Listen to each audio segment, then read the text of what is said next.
Hello, everyone, and welcome back to Speak English Like Pro. I'm James. And I'm Ellen. James, can I just say something before we even start? Of course, go ahead. I got a message from a listener yesterday, and she told me she's been listening to us on her way to work every single morning. And you know what? She said our podcast is the only thing that makes her excited about her commute. That's amazing. Right? And it made me think so many of our listeners are trying to improve their English because of work. They want to sound confident in meetings, they want to talk to their boss without freezing up, they want to feel comfortable with their colleagues. Exactly. And that's actually perfect timing, because today's episode is all about that. We're going to talk about how to speak English confidently at work, and more importantly, how to speak fast and naturally, without overthinking every single word. Yes, because let's be honest, when you're at work, you don't have time to stop and translate in your head, right? Not at all. So today, we're diving deep into practical tips that will help you think in English, stop translating, and speak more naturally in everyday situations. Sound good? Sounds perfect. Let's do this. Okay, so Ellen, let me ask you something. When you first started learning English, did you translate everything in your head? Oh my gosh, yes. Every single word. Yeah, I'm serious. I would think of what I wanted to say in my native language first, then translate it to English, and then try to say it. And by that time, the conversation had already moved on. that's so relatable. And I think almost every English learner goes through that phase. The problem is, when you translate, you're actually slowing yourself down. Your brain is doing double the work. Exactly. So the first big tip we want to share today is this. You need to start thinking in English. Now, I know what you're thinking. That sounds impossible. How do I just start thinking in English? But here's the thing. It's actually simpler than you think. It is. You just have to practice in small moments throughout your day. For example, when you wake up in the morning, instead of planning your day in your native language, try doing it in English. Right, so let's say you're getting ready for work. Instead of thinking, I need to make coffee, you actually say to yourself, even if it's just in your head, okay, I need to make coffee. Then I'll check my emails. Then I'll get dressed. Yes, and it doesn't have to be perfect. You're not writing an essay. You're just narrating your life in English. That's a great way to put it. Narrating your life. I do this all the time now. Sometimes I'll be walking down the street and I'll think, oh, it's really cold today. I should have worn a thicker jacket. See, that's thinking in English. And the more you do it, the more natural it becomes. Your brain starts to form sentences automatically, without needing to translate first. That's true. But James, let me ask you something now. Go ahead. What about people who say, but I don't know enough vocabulary to think in English yet? That's a really common concern. And here's my answer. Use the words you do know. If you don't know the word for something, describe it in simple English. Oh, that's such a good point. For example, let's say you forget the word microwave. You can just think, I need to heat up my food in that machine. It's not perfect, but your brain is still working in English. Exactly. And eventually, you'll remember or learn the word microwave, and your brain will automatically use it next time. Right. So the key here is don't wait until you're ready to think in English. Start now with whatever vocabulary you have. Okay, so let's move on to the next big challenge, stopping the translation habit. Yes, this is a tough one because translation feels safe. It feels like you're being accurate. But it's actually holding you back, especially at work. Imagine you're in a meeting and your boss asks you a question. If you're translating in your head, you're going to hesitate, and that hesitation makes you sound less confident. That's true. So how do we break the translation habit? Well, one thing that really helps is immersion. You need to surround yourself with English as much as possible. Absolutely. And I don't mean you have to move to an English-speaking country. You can create immersion right where you are. Exactly. Change your phone settings to English. Listen to English podcasts, like this one. Watch English shows without subtitles in your native language. Right. And here's a specific tip for work situations. Practice common workplace phrases until they become automatic. Ooh, I love this. Give us some examples. Sure. So instead of translating, "Can I ask a question?" every single time, you practice it so much that it just comes out naturally. Same with phrases like, "Could you repeat that?" or "I'll get back to you on that."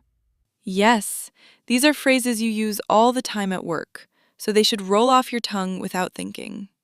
Exactly. And this is where our next tip comes in. Daily practice. Okay, so daily practice. Let's talk about this because I know a lot of people think they need to study for hours every day to improve.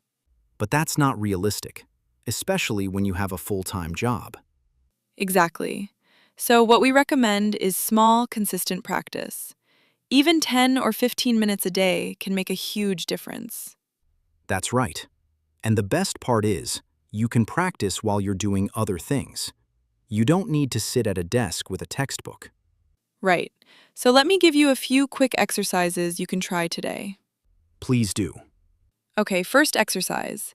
Talk to yourself. I know it sounds weird, but it works. It does sound weird, but Ellen's right. When you're alone, maybe in your car or in the shower, just speak out loud in English. Yes, talk about your day, describe what you see, or even have an imaginary conversation with your boss. It doesn't matter. The point is to get comfortable forming sentences quickly. And here's exercise number 2. Shadow native speakers. Ooh, this is a good one. James, explain what shadowing is. Sure, shadowing means you listen to a native English speaker, could be from a podcast, a video, or an audiobook, and you repeat what they say at the same time, trying to match their speed and pronunciation. It's like you're their echo. Exactly. And this helps you get used to the natural rhythm and flow of English. You're not just learning words, you're learning how native speakers connect words together. That's interesting. And this is especially helpful for work because you can shadow professional English, like TED Talks or business podcasts. Absolutely. And here's exercise number 3. Think of responses in advance. Oh, I love this one. So if you have a meeting coming up, think about what questions might come up and practice your answers beforehand. Right. So if you know your boss might ask, "How's the project going?" you can prepare a simple response like, "It's going well. We're on track to finish by Friday." Exactly. This way, when the question actually comes up, you don't have to think about it. The answer just flows out naturally. That's true. Preparation is key. Now, let's talk about some common speaking mistakes that we see all the time. Yes, because sometimes it's not about learning new things. It's about fixing small mistakes that make you sound less fluent. Right. So mistake number 1, speaking too slowly because you're trying to be perfect. Oh, this is huge.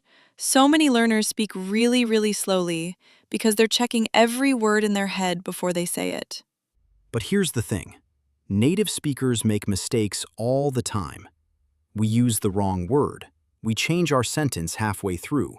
We say and like constantly. That's so true. So don't aim for perfection. Aim for fluency. It's better to speak at a natural pace with a few mistakes than to speak perfectly but so slowly that people lose interest. Exactly. And here's another common mistake: over-explaining everything. Oh yes. This happens a lot in work situations. Someone asks you a simple question, and you give them a 5-minute explanation because you're nervous. Right. So if your colleague asks, "Did you finish the report?" you can just say, "Yes, I sent it to you this morning." You don't need to explain every single step you took to complete it. Unless they specifically ask for more details. Exactly. Keep it simple and direct. That's actually more professional. And here's mistake number 3. Using the wrong tone or being too formal. Yes, This is a tricky one because a lot of English learners learn very formal textbook English. Right. So they'll say things like, I would like to request your assistance with this matter, when they could just say, can you help me with this? Exactly. Now, formal English has its place, like in emails or presentations. But in everyday conversation with colleagues, you want to sound friendly and natural, not like a robot. That's a great point. Okay, so let's talk about pronunciation for a minute, because this is something a lot of our listeners ask about. Yes, and I want to say something important right from the start. You don't need to have a perfect accent. Thank goodness. Seriously, as long as people can understand you clearly, your accent is fine. In fact, most workplaces have people from all over the world with different accents. That's true. But there are a few pronunciation tips that can help you sound clearer and more confident. Absolutely. So, tip number 1, focus on word stress. This is so important. In English, we stress certain syllables in a word, and if you stress the wrong syllable, it can be confusing. Right. For example, the word present. If you're talking about a gift, you say present. But if you're talking about presenting something at work, you say present. See? Same word, but the stress changes the meaning. Exactly. So, when you learn a new word, make sure you learn where the stress goes. Don't just memorize the letters. Good advice. And here's tip number 2. Practice linking words together. Yes, this is what makes native speakers sound fast and fluent. We don't say each word separately, we link them together. So instead of saying, can I ask a question? We say, can I ask a question? It all flows together. Right. And you can practice this by listening carefully to native speakers and noticing how they connect words. And tip number 3, don't be afraid to ask for clarification. This is important. If someone at work says something and you don't understand their pronunciation, it's totally okay to ask them to repeat it or speak more slowly. Exactly. You can say, sorry, could you repeat that? Or, could you speak a bit more slowly, please? It's professional, and it shows you care about understanding correctly. All right, so let's talk about confidence now, because I think this is the most important part. I agree. You can have great grammar and vocabulary, but if you don't feel confident, it's hard to speak naturally. So, how do you build confidence in speaking English at work? Well, first of all, you need to change your mindset. What do you mean? I mean, stop seeing yourself as bad at English or not fluent enough. Instead, recognize that you're already good enough to communicate, and you're just getting better every day. That's such an important shift. You're not broken. You don't need to be fixed. You're just improving. Exactly. And here's another confidence tip. Celebrate small wins. Oh, I love this. So, let's say you had a conversation with your colleague today, and you didn't freeze up. That's a win. Celebrate it. Or maybe you used a new phrase correctly. That's also a win. Right. Don't wait until you're fluent to feel good about your progress. Acknowledge every step forward. Yes. And here's one more thing. Remember that everyone is focused on themselves, not on judging your English. This is so true. At work, people are thinking about their own tasks, their own deadlines, their own problems. They're not sitting there analyzing your grammar. Exactly. So if you make a mistake, just correct it quickly and move on. Don't apologize or make a big deal out of it. Right. Confidence comes from acting confident, even when you don't feel it yet. Okay, so James, before we wrap up, let's do a quick recap for our listeners. Great idea. So, today, we talked about how to speak English confidently at work. We covered a lot, so let's go over the main points. First, start thinking in English by narrating your daily activities.